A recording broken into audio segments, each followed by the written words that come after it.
a very clear example of how capitalism works and its effects and how it ravages is in the recent pirate stories we've heard from Somalia. How's that? Well, I don't know if people are aware, but for about 18 years, the country of Somalia in eastern Africa has been without a government because other nations of the world, including the United States, have fought against that country having a government so that the natural resources could be exploited.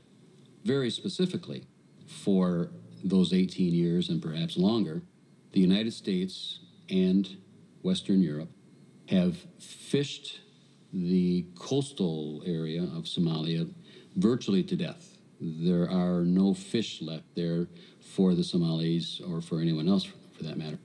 Secondly, for the majority of those 18 years, the United States and Western Europe have been dumping waste into that area as well, including some of our nuclear waste. That's ravaging. That's taking a beautiful part of God's creation that in some sense belongs to a people, that is part of a people's heritage, the people of Somalia, and saying, we don't care about you.